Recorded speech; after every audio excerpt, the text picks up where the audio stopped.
সালাউদ্দিন সাহেব যত ভালো কাজই করুক বিশ্বাস করব না উনি ভারতে ছিলেন। উনি ভারতে ছিলেন, ওনার কথা বিশ্বাস করব না। আমার ওই লোক দরকার যারা আমাদের সাথে ছিলেন। বিএনপিতে অনেক লোক আছে যারা আমাদের সাথে ছিলেন, তাদেরকে আমরা চাই। আমি জানি প্রধানমন্ত্রী এমনটা চান না। ওনার পরিবার, ওনার মেয়ে বেশ বিজ্ঞ এবং সম্মানী, সমাজ সম্মেলনের আশেপাশে বিশিষ্ট লোক কিছু আছেন, সর্ব বিষয়ে বিশেষজ্ঞ, এরাই সমস্যা করতেছে। এদের জন্য বিএনপি সমস্যা হবে। আপনি একটা কিছু করবেন অন্যায়, চিন্তা করবেন কতটুকু আপনি এটা প্রতিরোধ করতে পারবেন। আপনার সেই সক্ষমতা নাই। আপনি দেখেন দিল্লিতেও বিপ্লব হচ্ছে, পুলিশ কি গুলি করতেছে?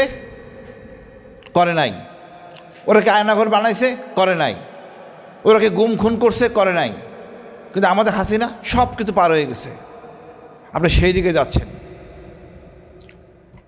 আমরা ভারতকে ঘৃণা করি, বাট কিছু জিনিস তো ভালোবাসতে হবে, পছন্দ করতে হবে।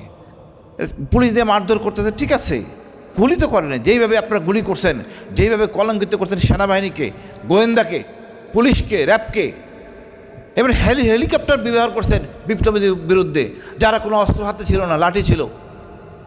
পৃথিবীর ইতিহাসে এটা নাই। এটাকে আপনি বিপ্লব থেকে অভ্যুত্থানে নিয়ে গেলেন। 90-তে কয়জন মারা গেছে বলেন এসব বিরোধী আন্দোলনে? 52 সালে কথা বারে বারে বলেন, কয়জন মারা গেছে, কারা মারছে? আপনি 24 থেকে আমলে নেন না। 24 যে একটা কত বড় শক্তি, কত বড় ঘূর্ণিঝড়, কত বড় শক্তিশালী ফ্যাসিস্টকে ইমাম সহ পলায় যেতে সাহায্য করছে। আমি এটা গবেষণার জন্য সবাইকে বলবেন, গবেষণা করেন এটা কোথায় ছিল শক্তি। এই শক্তি ছিল আপনাদের মধ্যে, পেশাদারীদের মধ্যে। এই পেশাদারিতা শক্তিটাই পেশাজীবীরা এরা সহযোগিতা করে নাই বিদায় এই আমজনতা শক্তিশালী রূপান্তরে শক্তিতে পরিণত হয়েছে। আমি এইটুক বলবো, প্রত্যেকের দায়িত্ব প্রত্যেকে পালন করা উচিত। আমি আমার দায়িত্ব পালন করছি। ঘুমার পর আমি সংগোপনে জানানোর চেষ্টা করছি ব্রিগেডিয়ার আজমিকে আমি আয়নাগরে দেখছি। আমি চরম বিপদে ছিলাম, 2 বার গুম, 1 বছর 6 মাস 14 দিন দ্বিতীয়বার। তারপরে আমি মেন স্ট্রিম মিডিয়া, বিদেশে সব জায়গায় বলে দিয়েছি কী যে বিপদ ছিল আমার উপরে বোঝানো যাবে না। প্রায় 3টা বছর আমি 24 ঘন্টা অস্ত্রের সাথে থাকতাম। অস্ত্র এমুনেশনগুলি পুরানো হয়ে গেলে সমস্যা হয়। আমি বন্ধু বান্ধব থেকে এমুনেশনগুলি পরিবর্তন করে নিয়ে আসতাম, যেন গুলি যেন মিস না হয়। ওই মাইন্ডসেট থেকে জুলাইটাকে নিজ চোখে দেখছি, মাঠে ছিলাম। এরপরে যখন দেখি এত রক্তের পরও যখন বিএনপি সংশোধন হচ্ছে না, সংবিধান পরিবর্তন করতেছে না, মানে তার অসৎ উদ্দেশ্য। আসসালামু আলাইকুম। আমরা জুলাইটাকে অবজ্ঞা করতেছি। আমি জানি না এটা সমস্যাটা কাদের। আমরা জুলাইয়ের মাধ্যমে পেয়েছি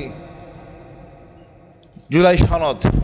এখন এটা সংস্কার না সংশোধন নিয়ে সমস্যা। আমার বিশ্বাস এখানে যারা আছেন সবাই বুঝেন কোনটা সংস্কার কোনটা সংশোধন, একমাত্র বিএনপি বোঝে না। তো বিএনপি আসলে বুঝতে চান না, জোর করে অবৈধভাবে ক্ষমতা থাকতে চান।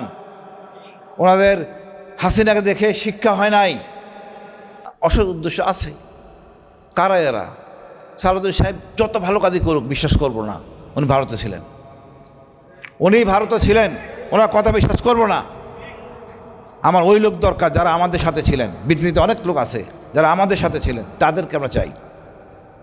আমি মনে করি ভাই, আমরা বাংলাদেশি, সবাই আমরা বাঙালি, প্রায় 99%। এর চেয়ে বড় শক্তি আর কিছু নাই। এক জাতির দেশ, এখানে কোনো বিভেদের কোনো স্থান নাই। শেখ হাসিনা যেটা করছে আমরা সেটা করব না। আমরা আমাদের যা সম্পদ তা দিয়ে চলবো, একটু কম খাবো, অনুদান নিয়ে আমরা সমরাস্ত্র গঠন করব যাতে আমাদের কোনো সমস্যা পড়তে না হয়। আমরা চাই না আমাদের এই সমরাস্ত্র আমাদের জনগণের উপরে ব্যবহার করুক, আগামীতে কেউ করুক। এ কী ধরনের নির্লজ্জ! আপনি হেলিকপ্টার ব্যবহার করছেন সাধারণ জনগণের উপরে। আর ইউনিট সরকার সেই চিকিৎসা, সেই ক্ষতিপূরণ ঠিকমতো করতে পারে নাই। বিএনপি এটা গড়িমসি করতেছে।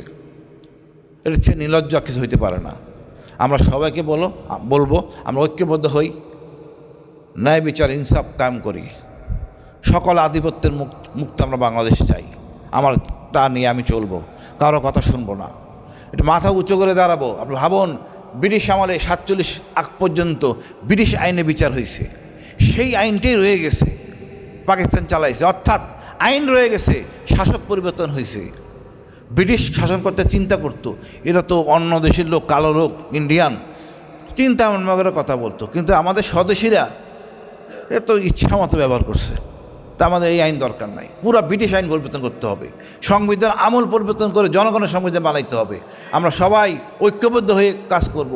দেখেন আমাদের উপকার করে কে? কৃষক, জেলে, ফার্মার, এই লোকদের জন্য আমরা কতটুকু করতে পারছি? এটা নির্লজ্জ জাতি।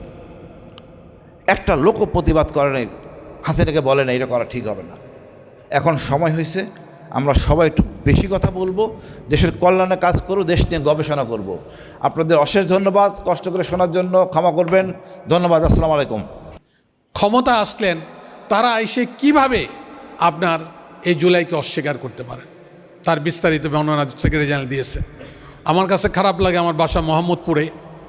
এই মোহাম্মদপুরে পিসিকালচার আপনার কলেজ, তারপরে গ্রাফিক আর্টস কলেজ, এইসব কলেজের দেওয়ালে দেওয়ালে অনেক সুন্দর সুন্দর লেখা ছিল, যে গ্রাফিতি লেখা ছিল, বুকের ভাঁজে অনেক ঝড়, বুক পেতেছি গুলি কর। আবু সাইদের সেই 2 হাত মেলে দেওয়ার যেই ছবি, এইসব ছবি, এইসব লেখা পুরা জাতিকে উদ্বুদ্ধ করেছে। অনেকে এমনও করেছে যে এই লেখার সামনে দাঁড়িয়ে ভিডিও করে, সে ভিডিও আপনার কি বলে ফেসবুকে ছেড়ে দিয়েছে, সারা দুনিয়ার মানুষ সেটা জানতে পেরেছে। সুতরাং জুলাই শুধু একটি মাস নয়, জুলাই শুধু একটি গণ অভ্যুত্থান নয়। এই জুলাইকে যদি কেউ ভুলে যান তাহলে জাতির সাথে বিশ্বাসঘাতকতা ছাড়া আর কিছুই নয়। সম্মানিত সুধীমণ্ডলী, এই জুলাইকে ভুলিয়ে দেওয়ার জন্য পার্শ্ববর্তী একটা দেশের পরিকল্পনা আছে। কথাটা অসুন্দর হইল আমি বলতে বাধ্য হলাম, যদিও আজকে জুলাইয়ের মতোই একই অবস্থার সম্মুখীন তারা হয়েছে। আমি জানি না, আমি আজকে জিজ্ঞাসা করতেছিলাম একটা প্রোগ্রামে যে হাসিনা নয় পালে এক জায়গায় যাওয়ার সুযোগ হইল, এই ইনি পালাবে কোথায়? ইনি কোথায় পালাবে? যে আপনারা ঠিকই বলেছেন, ওই ভদ্রলোক আমাকে এই জবাব দিয়েছে। সে অবস্থা হয়ে গেছে, গর্তরা যার জন্য খোঁড়া হয়েছে সেই গর্তে তিনি এখন পড়তে যাচ্ছেন।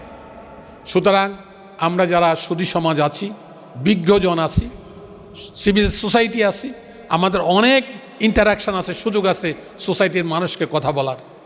এই জুলাইকে ভুলিয়ে দেওয়ার জন্য পার্শ্ববর্তী দেশ, এই জুলাইকে ভুলিয়ে দেওয়ার জন্য আওয়ামী লীগ, বর্তমানে এই জুলাইকে ভুলিয়ে দেওয়ার জন্য বর্তমান শাসক সরকারও তাদের মিশনে নেমেছে। এই দলের সেক্রেটারি জেনারেল তো বুক ফুলে বলছেন আমরা জুলাইয়ের সাথে নাই। বলছেন কিনা বলেন? 1 কোটির উপর লোক ওনার এই ভিডিও দেখেছে সোশ্যাল মিডিয়াতে যে আমরা জুলাইয়ের সাথে নাই। অথচ জুলাইয়ের রক্তের বদলাতেই এবং পঙ্গুত্বের বিনিময়ে আজকে আপনার প্রাইম মিনিস্টার, আজকে বড় বড় মন্ত্রী এবং আপনারা দেশের শাসনভার গ্রহণ করেছেন। আমরা অনুরোধ জানাবো সরকারকে যে আপনারা ফেসিস্ট হওয়ার চেষ্টা করবেন না, ফেসিস্ট হওয়ার চেষ্টা করবেন না। এই জাতির যুব সমাজ, জাতির সমস্ত মানুষ যেই কারণে ফেসিস্টকে উৎখাত করার জন্য রাস্তায় এমনি চলো, তারা কিন্তু সেটা ভুলে যায় নাই। আরেকটা ফেসিস্ট যদি কেউ হয় তাহলে তাদেরকেও হাসিনার দফা রফা করে ছেড়ে দেবে জাতি। সে উদাত্ত আহ্বান জানি আমি আমার বক্তব্য শেষ করলাম। আজকে যিনি পদত্যাগ করেছেন সেই শাহাবুদ্দিন চুপ্পু, আমরা তাকে যে নামেই ডাকি না কেন, তাকে অতি দ্রুত আইনের আওতায় আনতে হবে, তাকে অ্যারেস্ট করতে হবে। বাংলাদেশের দুদকে বসে সে যে হাজার হাজার কোটি টাকা লুটপাট করেছে, এজন্য তাকে অতি দ্রুত বাংলাদেশের জনসম্মুখে সংসদ ভবনের সামনে তাকে অ্যারেস্ট করে হাজির করতে হবে। দ্বিতীয়ত, ইসলামী ব্যাংকে সে যেভাবে লুট করে লক্ষ লক্ষ জনগণের টাকা বিদেশে পাচার করেছে এবং আজকে আমার আপনার পকেটের টাকা পাচার করে, এবং সেই ভোগান্তি এখন পর্যন্ত বাংলাদেশের জনগণকে দিতে হচ্ছে। আগামী কত বছর দিতে হয় এটা আল্লাহ মালুম। সেই দায়ে তাকে শাস্তির এবং তাকে সর্বোচ্চ লেভেলের শাস্তি দিতে হবে। এই শাস্তিটা তাকে কেন দেওয়া প্রয়োজন সেটা হচ্ছে, বিএনপি কিন্তু একটা টাইমে বলেছে তাকে আমরা রাখি, কিন্তু শেষ পর্যন্ত কি প্রমাণ হলো? তার যে পুরাতন প্রভুর সাথে তার যে প্রেম, এই প্রেম কিন্তু শেষ পর্যন্ত প্রমাণিতই হলো। তাহলে এই যে বিএনপি সরকারের বিরুদ্ধে সে যে ষড়যন্ত্র করলো, এ কারণে তো বিএনপির একটা নৈতিক দায়িত্ব হচ্ছে তাকে আইনের আওতায় না। বাংলাদেশের রাষ্ট্রীয় বড় বড় যে পর্যায়ে পেশাজীবীরা যারা আসে তারা কিন্তু অনেক সময় বড় বড় লুট করে। আমরা দেখি ব্যাংকের বড় পর্যায়ে গেলে কিংবা কোনো একটা কোম্পানির বড় পর্যায়ে গেলে বড় ধরনের দুর্নীতি করে, করাপশন করে কিংবা বড় অপরাধ করে, সে অপরাধ করে পার পেয়ে যায়। বাংলাদেশের রাষ্ট্রীয় প্রশাসনের কিংবা যে কোনো দায়িত্বে সে দুর্নীতি করলে কিংবা কোনো ধরনের অপরাধ করলে যে পার পাওয়া যায় না, সেই শাস্তিটা সর্বোচ্চ লেভেলের শাস্তি শাহাবুদ্দিন চুপ্পুকে দিয়ে প্রমাণ করতে হবে যে আগামীর বাংলাদেশে কেউ কোনো ধরনের অপরাধ করলে পার পাবে না, কেউ ব্যাংক চুরি করলে ব্যাংক ডাকাতি করলে পার পাবে না। দুদকে এসে যদি তার ইচ্ছা মতো শিকদার গ্রুপ যাকে ইচ্ছা আপনি সবাই আওয়ামী লীগ করলে তাদেরকে আপনি পার দিয়ে দিবেন, ব্যাংক ডাকাতি করলে যা ইচ্ছা তা করবে তাদেরকে আপনি মাফ দিয়ে দিবেন, সেই দুদকের চেয়ারে বসে দুর্নীতি করলেও যে পার পাওয়া যায় না সেই জিনিসটা আপনারা নিশ্চিত করবেন শাহাবুদ্দিন চুপ্পুর এই তাকে অ্যারেস্ট করার মাধ্যমে এবং তাকে শাস্তি দেওয়ার মাধ্যমে। এবং আমরা সর্বশেষ মানে বিএনপি এই জায়গায় কতটা গাফিল দেখুন, একটা রাষ্ট্র পরিচালনার তারা 6 মাস হয়ে গেল, দুদকের মতো প্রতিষ্ঠান, সেই প্রতিষ্ঠানে কেউ নাই, সেই প্রতিষ্ঠানে চেয়ারম্যান ছাড়া মানে সেই প্রতি কোনো অথরিটি নেই, মনে হচ্ছে বাংলাদেশের মধ্যে কোনো দুর্নীতি হয় না। সেই জায়গা থেকে আমি মনে করি শাহাবুদ্দিন চুপ্পুকে আইনের আওতায় আনতে হবে। এবং আজকে আপনারা যারা মানে আমরা প্রোগ্রামের অনেক শেষের দিকে আসলাম, আপনারা যারা কষ্ট করে প্রোগ্রামে শুনলেন সবাইকে ধন্যবাদ। আসসালামু আলাইকুম রহমতুল্লাহ।